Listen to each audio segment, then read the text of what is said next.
Today is episode 22 with Dr. B and the 9th Ask Dr. B show. Welcome to the Harness Your ADHD Power podcast. If you're looking for a fresh perspective and actionable steps on hot topics from focus to follow through to self-management and more, you are in the right place. Welcome your host, innovative educator, coach, and psychotherapist, Dr. B.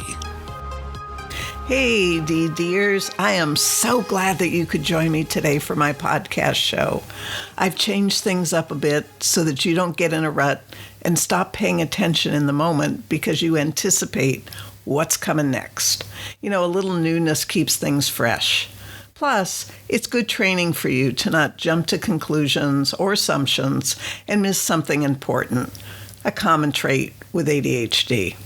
You know, another common trait is being very curious. In other words, having lots and lots of questions. That is definitely me. Probably you too. So, did you get a good night's sleep last night? Feel rested this morning and ready for your day?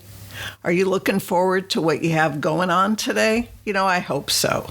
And if not, there's a lot of things to pay attention to and behaviors to upgrade so that you can have better days. You know, I really, really want that to happen for you. So what about your questions? Did you wake up with any this morning? And if so, and you're looking for answers, consider sending your questions over to me so that I can answer them or find the answers for you. You know, I would love to do that. Or perhaps your questions arise in the moment when you think about the tasks that you have to complete and you feel overwhelmed before you even get to them because you have questions about what to do, when to do it, how to do it, or even if you should do it. Is that you? And if so, then keep track of your questions, if you can, and send them over to me so that I can help get answers and get you unstuck. Okay?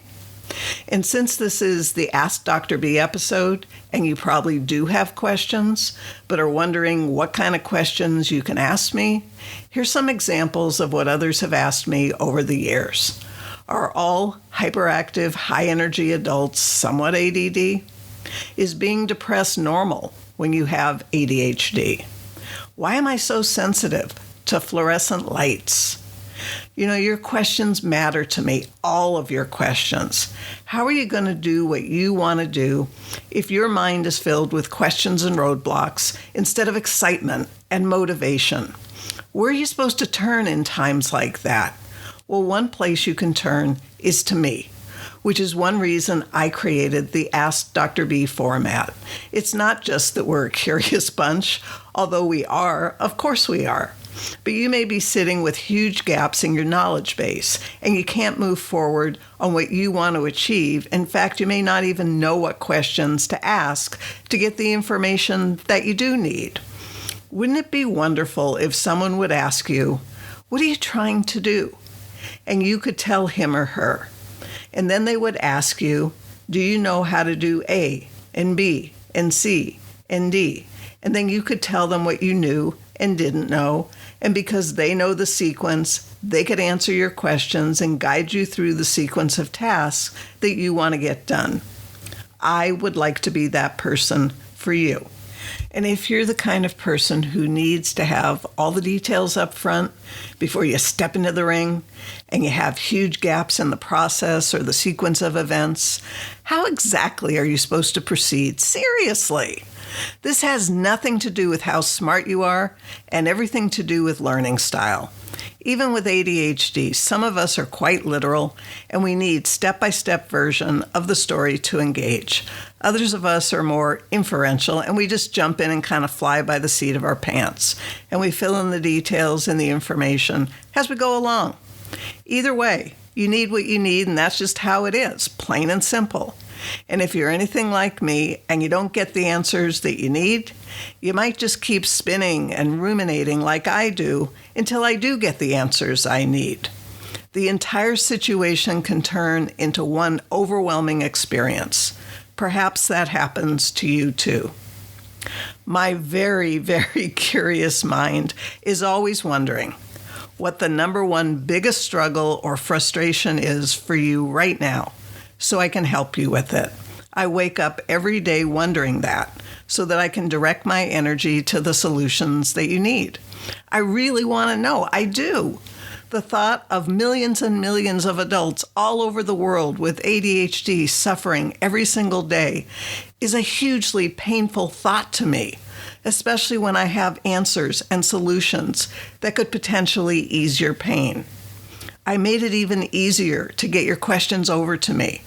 Just head over to my website and you'll see Ask Dr. B in the main menu now. Just click there and ask away. I'll be notified immediately and get to work on them for the next Thursday show. And in the event that your question is outside the scope of my license or practice or knowledge base, I'll find a guest who can address your question and have them do so on one of the special guest shows. Either way, you'll get answers to the best of my ability to provide them for you. If you're a new listener, welcome. I'm honored that you're here. If you're a subscriber or a regular listener, thank you for your loyalty and for trusting me to share meaningful content with you each and every episode. And whether this is your first or your 22nd time of listening to my show, you'll hear me say time and time again that you are not what you do or don't do, that you are more than that we are not defective or less than as people, as human beings. We're just wired differently. And the difference is actually pretty cool. Once you have answers to your questions, once you know what you need to do and how to do it, and have the best tools for you to get it done with the least amount of stress. It's my hope that you're going to get some of what you need here. And remember, I'm a work in progress just like you. Sometimes I'm the tortoise, sometimes I'm the hare. It depends on a lot of different factors. Perhaps you can relate.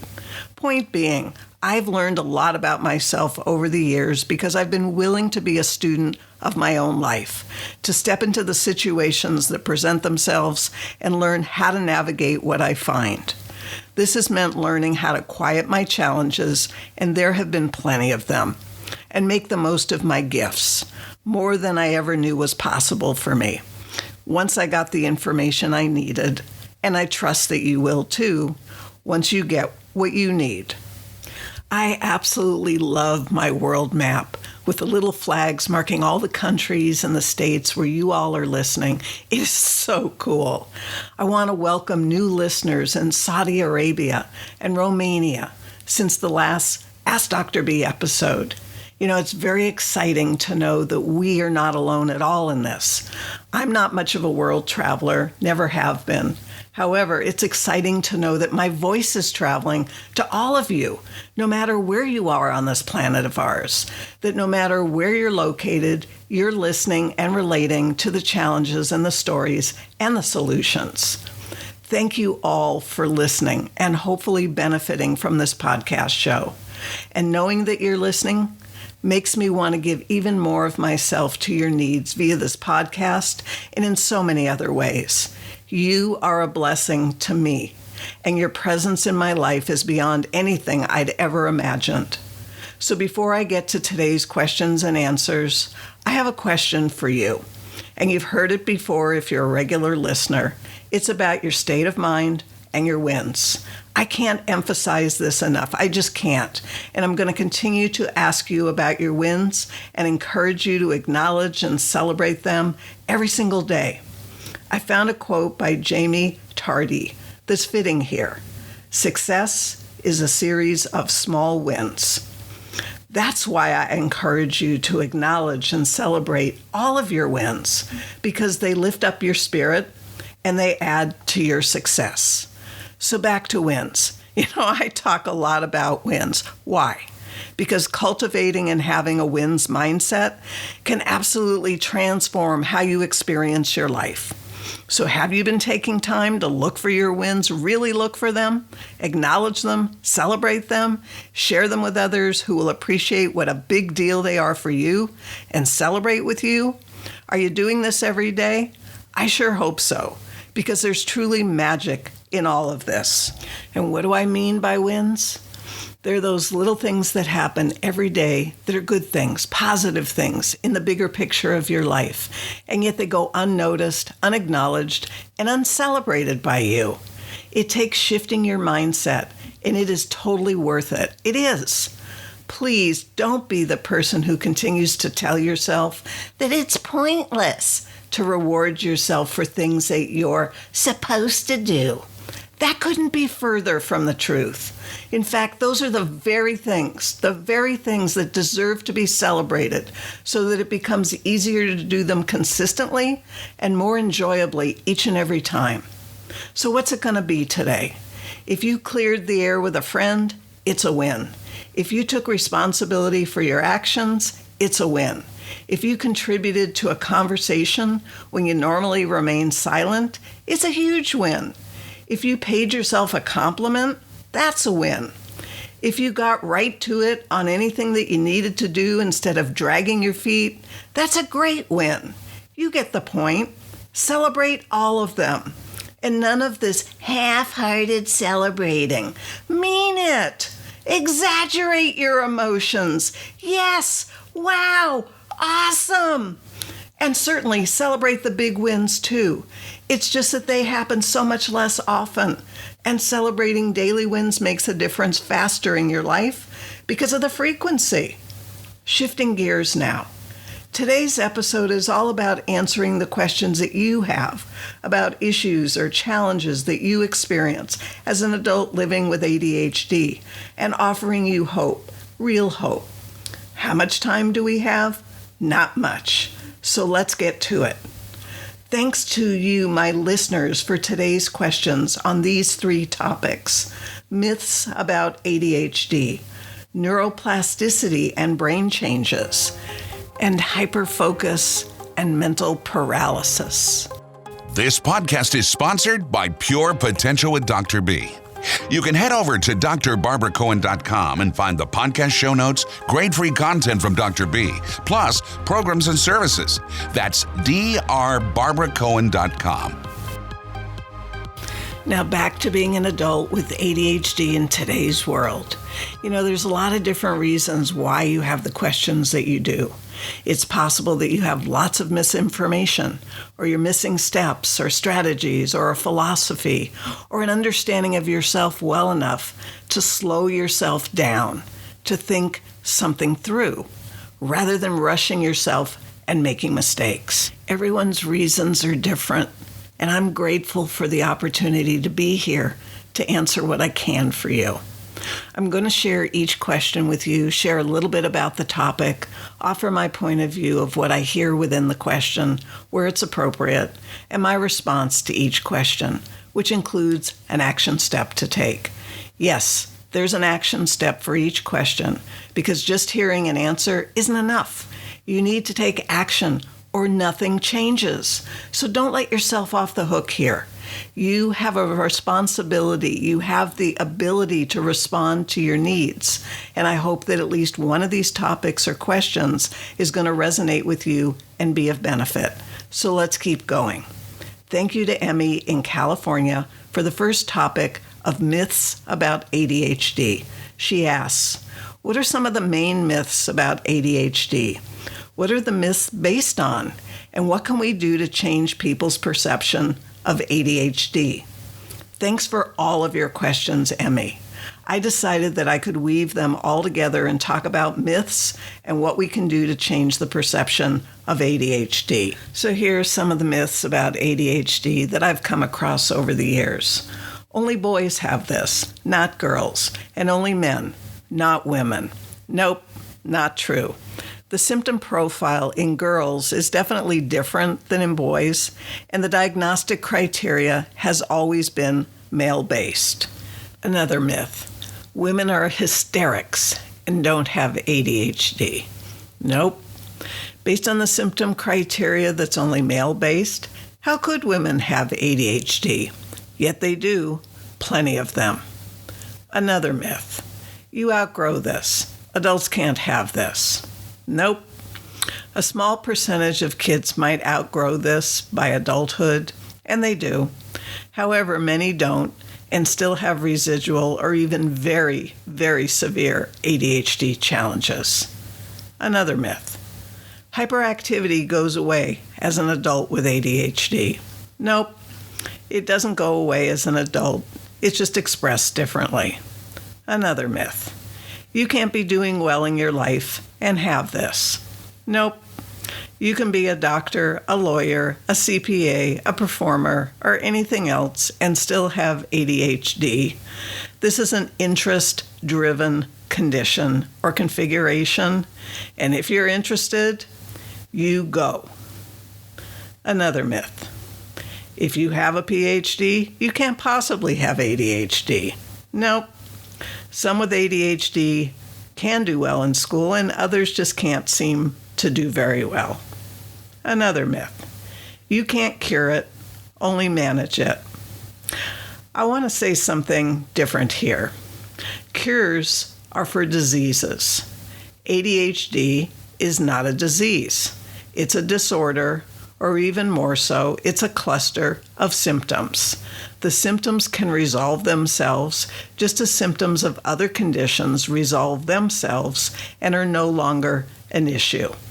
So to me, this is semantics, but I am not going to try to convince anyone at all that this is curable or not. That's not what I'm saying. What I'm talking about is language and just wanting to clarify. Another myth. If you don't have a big ego, then you can't have ADHD because all adults with ADHD have big egos. Nope. This was being spread by a mental health professional based on their experience with adults with ADHD. Really sad. Another myth. If you weren't hugely disabled by this in your childhood, then you can't possibly have it because it's a childhood disorder, and there must be evidence of it in your childhood before the age of 7 and now before the age of 12. Nope, not true. And mind you, these ages are completely arbitrary and not science-based according to the research that I've done. So why have myths, which is a widely held but false belief or idea about adult ADHD, taken hold? Well, myths exist to explain certain aspects of life that people just don't understand. They may disguise the truth and hence become potentially destructive and harmful, especially when they become institutionalized. And since adult ADHD lacks so much to substantiate it as something that's real, myths continue to abound. There isn't even a diagnostic code for adult ADHD yet. People make jokes about ADHD, such as, "I am so ADD," because they forget something or put off something or some other single incident in their life. They have no idea what it is like living with adult ADHD unless they do.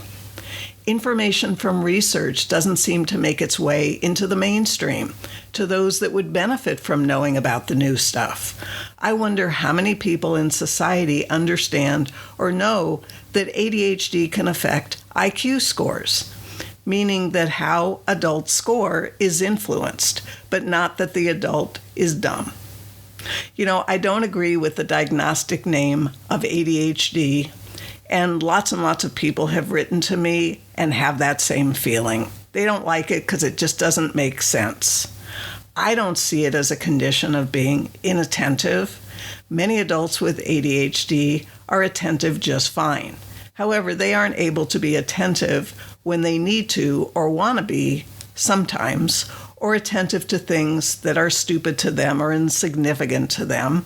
And certainly, many have a challenge making transitions or shifting gears, like shifting their attention from one thing to another or to the next. ADHD in adults is not a no big deal thing.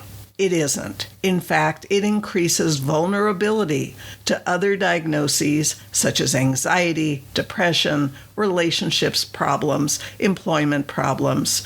Medication for ADHD is highlighted as the main solution, when in fact, it can be part of the solution for those for whom medication works. It can help some to level the playing field but there are absolutely no skills in pills ever. There's still so much to learn and perfect, even if medication is a part of, or even a huge part of the picture. Ignorance and bias that professionals or researchers or parents or people in general have spread across the world about this condition are really a problem. You know how everyone has an opinion about things? Well, this doesn't seem to be much different. It's as if statements are made like they come from above, and that's where the information is coming. Yet, these things aren't known with certainty. They're opinions. So how do we dispel these myths and change perception? Well, I imagine that the myths are dispelled with correct information getting out to those who need to hear it, and then going viral with it.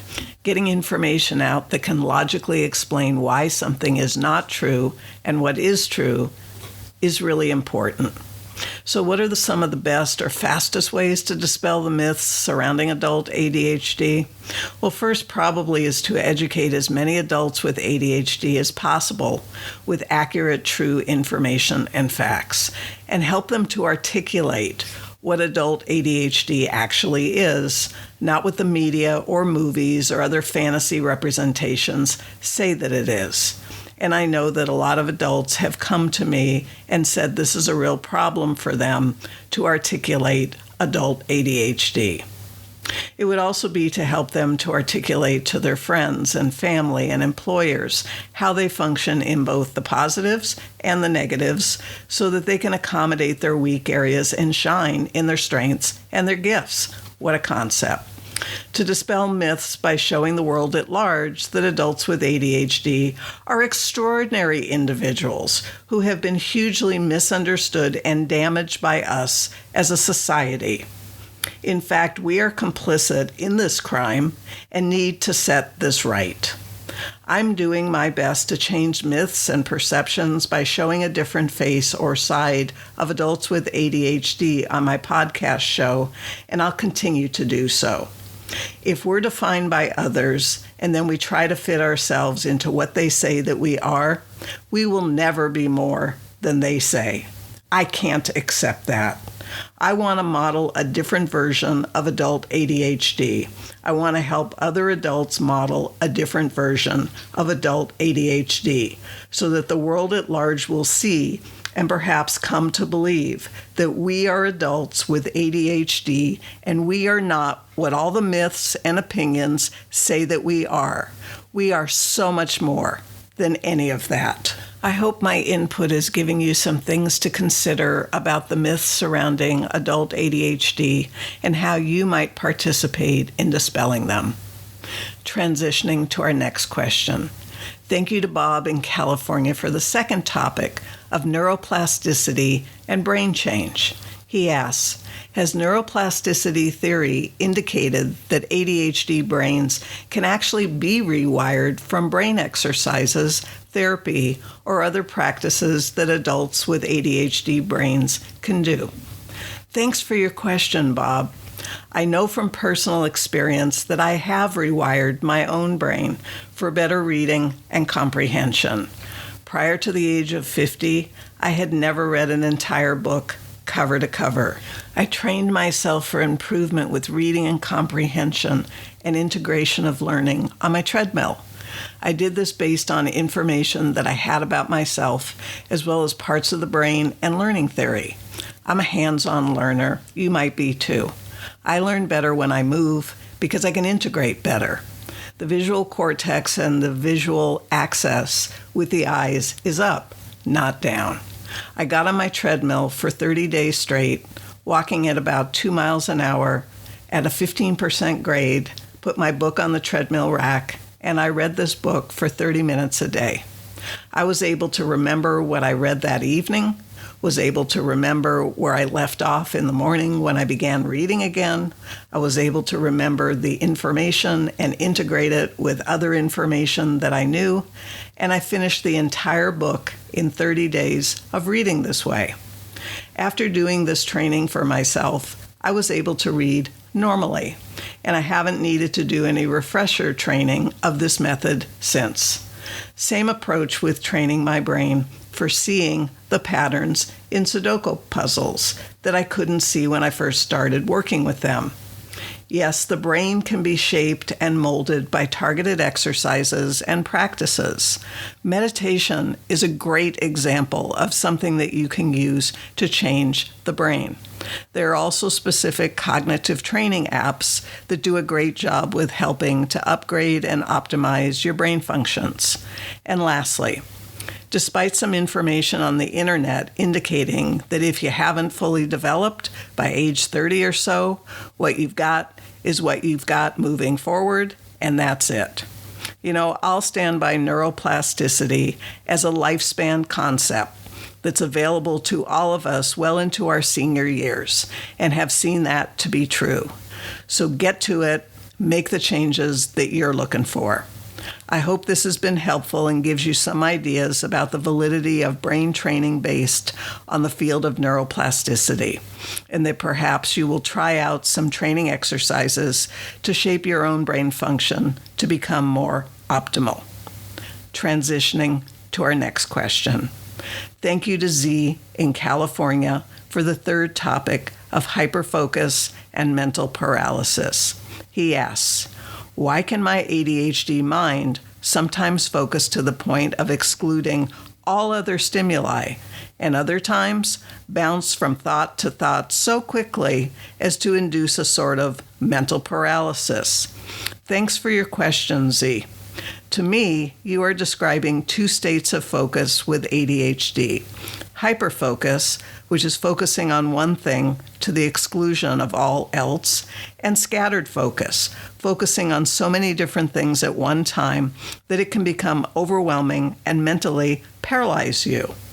In the hyperfocus state, you know where to focus, and in the scattered focus state, you don't yet know where to put your focus, so it's all over the place.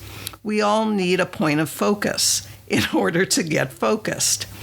Think of taking a photo with a camera. You decide what to focus on for the picture, then you focus the camera on that, then you capture what you focused on. We need a target of sorts for the mind to focus on. Otherwise, it focuses on everything and nothing. If you're a very literal person, meaning that you learn by taking in information literally at face value, then you most likely would need all of the steps or parts of the sequence first before you could get started on something. Without all the steps or the full sequence, you would be paralyzed. You might hyperfocus on those things that you love or find exciting or highly interesting to the point of being unaware of other things that are going on around you. You would be in time or in the zone or in the moment, and nothing else would exist for you.